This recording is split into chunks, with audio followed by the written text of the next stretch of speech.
নমস্কার, কেমন আছো তোমরা সবাই? সহজ জীবনের রান্নাঘরের আরও একটি ব্লগে তোমাদের অনেক অনেক স্বাগত জানিয়ে আজকের ভিডিওটা আমি মন খারাপ দিয়েই শুরু করছি। মনটা খারাপ একটা কারণে, সেটা হলো আমার ছেলেটার আজকে শরীর ভালো না।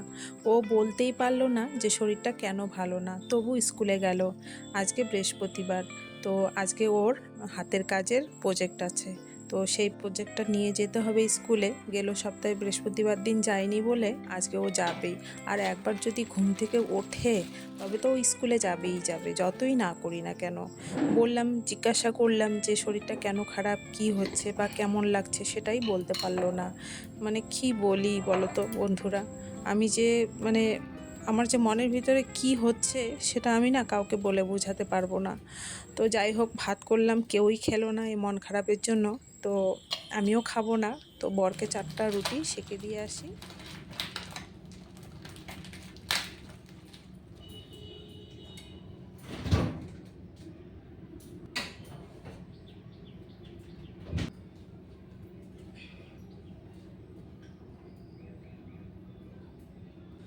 তো চলো বন্ধুরা, ভিডিওটা আজকে দেখতে থাকো, আমি ততক্ষণে পাউরুটিটা খেয়ে নিই।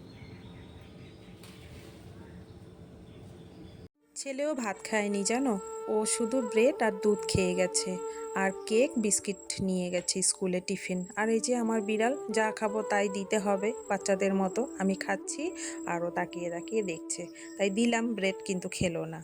আর বাড়ি থেকে কালকে ওই যে পাকা চাল কুমড়া কাটছিলাম, তখন অনেকটাই বেঁচে গেছিলো, তো নিয়ে আসার আর মনে ছিল না। তা সকালবেলা আমাদের এখান থেকেই আমার বাবার বাড়িতে দুধ দেয়, ওর হাতে পাঠিয়েছে। তাই এগুলো দিল যখন ভালোই হলো, কারণ এখন যা সবজির দাম, তাতে করে আমার ভালোই হলো, একটা পদ হয়ে যাবে। তো আজকে এই পাকা চাল কুমড়ার তরকারি রান্না করব, আর তার সাথে আলু কাটা ছিল কালকের, ওগুলো আবার মা দিয়েছে ওটার সঙ্গে। তো ওই আলুগুলো আর কি করব, কাটা আলু তো রাখা যাবে না যেহেতু ফ্রিজে ছিল। তো ওই চাল কুমড়ার সঙ্গে, যেহেতু চাল কুমড়াটা অল্প, ওই চাল কুমড়ার সঙ্গে আলুটা মিশিয়ে রান্না করব। আর কিছু আদাও দিয়েছে, দেখো বন্ধুরা।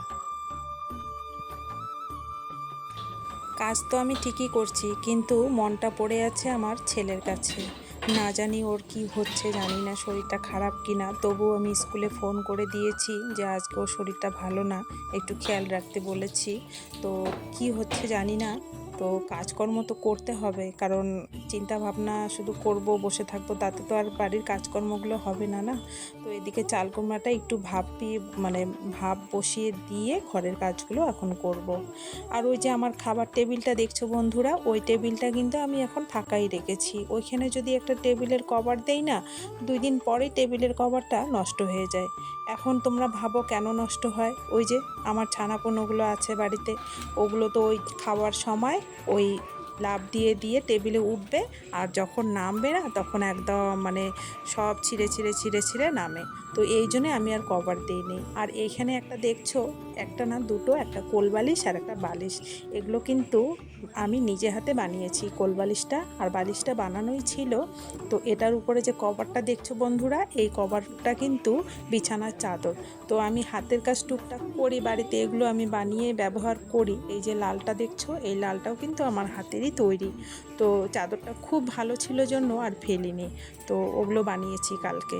আর মেয়ের গোছ গাছ আস্তে আস্তে করা শুরু করেছি। এদিকে 5-6টা ব্যাগ বের করেছি, এগুলো ভালো করে গুছিয়ে এক কিনারে রেখে দিলাম।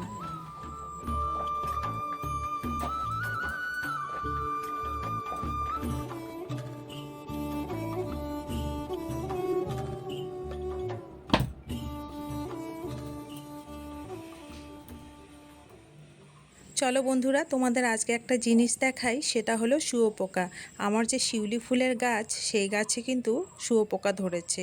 প্রথমে ছিল 2টা ডালে, আজকে তো দেখলাম উপরে একটা ডালে আর নিচের গোড়ার দিকে শুঁয়োপোকাগুলো রয়ে গেছে, উপর থেকে নিচে নেমেছে।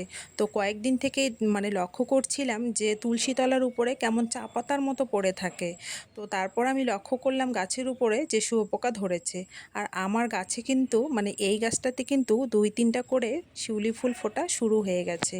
তো আজকে ভাবছি এগুলোকে আগুন দিয়ে আমি মারবই মারবো। তো কেরোসিনের দরকার, আর কেরোসিনের যা দাম, মানে বাড়িতে তো কেরোসিনের এক ফোঁটাও কিচ্ছু নেই। তো যাই হোক, কেরোসিন যখন নাই তো বিকল্প কিছু তো বুদ্ধি করতেই হবে, তাই এগুলোকে ন্যাকড়া দিয়ে আজকে পুড়বো।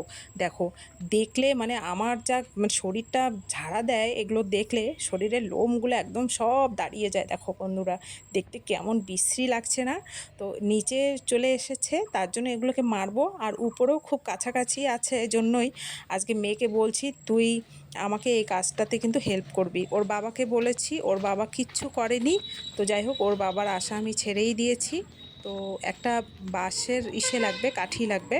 ওই বাঁশের কাঠি তো নেই, তো এখান থেকে আমি জায়গার থেকে একটা খুলে নিলাম, নিয়ে এখন আগুন ধরাবো। কেরোসিন তেল নাই, ভাবছিলাম প্লাস্টিক দিয়ে ধরাবো। কতটা লাগবে কি অর্ধেক করি, হ্যাঁ।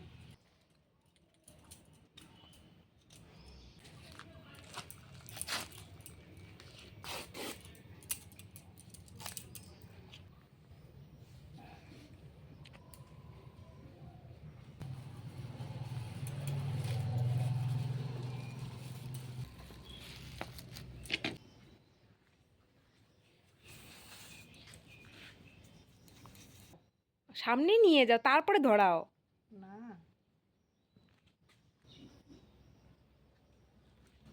কই তোর পারফিউম কোথায় জ্বললো?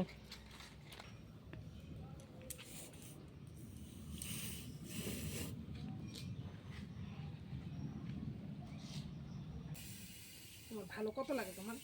আরে দিস না, আর উল্টা পাশে দিতেছিস সমানে। সব নিচে পড়তেছে। পড়ুক, নিচে পড়বে তো, ওগুলা আগুন পায়ে তো নিচে পড়বে। মরবে না তো একটাও। মারা কঠিন। ও বাবা, দাদু পুরো একেবারে ভাজা করে ফেলছে সবগুলার। সিন্দির কাপড় লাগে। সিন্দিতে কাপড় ভিতরে আছে।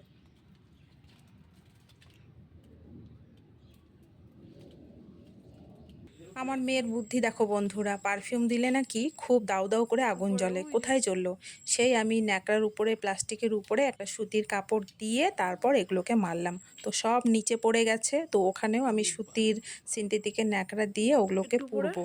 আর এই পোড়াটা যদি আজকে, মানে এই কাজটা যদি আমি না করতাম, না পোড়াইতাম, তাহলে কিন্তু এই গাছের যত পাতা আছে একটা পাতাও থাকবে না। তাই জন্য আমি পাতাগুলো থাকতে এই কাজটা করলাম।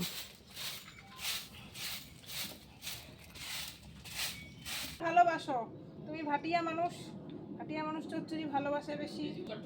দেশি মানুষ চচ্চড়ি খায়, চচ্চড়ি খায় না। তোমার প্রিয় চচ্চড়ি।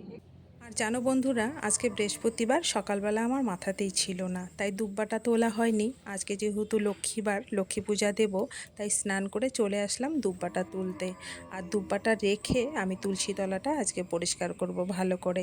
এই কিছুদিন তো খুব বৃষ্টি হলো, বৃষ্টিতে তুলসী তলাটা সেরকম পরিষ্কার করতে পারিনি, তাই এখন আর বৃষ্টি নেই, তাই আমি আজকে তুলসী তলাটা ভালো করে ঘষে মেজে পরিষ্কার করব। আর এই গাছটার নিচে একটা বেলের গাছ আছে, তো সেখান থেকে দুটো আমি বেলপাতাও তুলে নিলাম।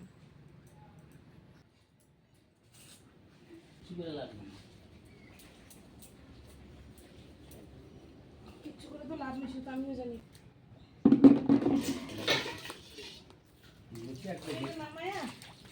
যখন রান্নাঘরটা করছিলাম টাইলস দিয়ে, তখনই এই তুলসী তলাটা টাইলস দেওয়া হয়েছে। তো লেবাররা না করেছে যে ওই টাইলস দিয়ে তুমি তুলসী তলাটা করো না, কিন্তু আমিও নাছোড়বান্দা ছাড়বো না, কারণ এই ঘর করার পরে আর আমার তুলসী তলা এক্সট্রা করে করা হবে না। তাই যা টাইলস বেঁচে ছিল সেগুলো দিয়েই করেছি। আর ওই যে কেমন ঢেউ ঢেউ, এর জন্যই নোংরাটা বেশি হয়।